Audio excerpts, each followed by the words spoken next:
చూస్తే అయ్యో అనేలా మాసిపోయిన బట్టలు, జాలి పడేలా ఎమోషనల్ గా మాటలు.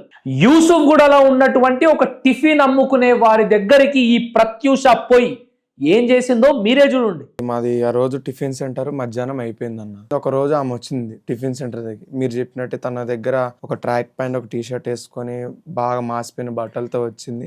ఏం కావాలి పాప అని అడిగా. అంటే ఏముందమ్మా అంటే ఇడ్లీ ఉందమ్మా, ఏమీ లేవురా అన్ని అయిపోయినాయి తల్లి. అయితే నాకు ఆ ఇడ్లీ వద్దు ఏమొద్దు కానీ ఒక చిన్న హెల్ప్ చేస్తారా అమ్మా అంది. డబ్బులు సాయం అయితే చేయలేనమ్మా, నా పరిస్థితి బాగాలేదు, నా దగ్గర సిమ్ ఉంది, మీ బాబు దాంట్లో వేసి డబ్బులు కొడతా, కొంచెం తీసిరమ్మా అంది. అన్న కొంచెం తీసేయండి. అదే మొదటి పరిచయం. అదే మొదటి పరిచయం.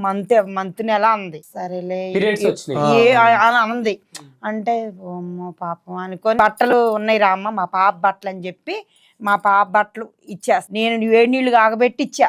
ఇంటి వరకు ఎందుకు తీసుకుపోయారు? అంటే మీ అబ్బాయిని నమ్ముకొని వచ్చింది,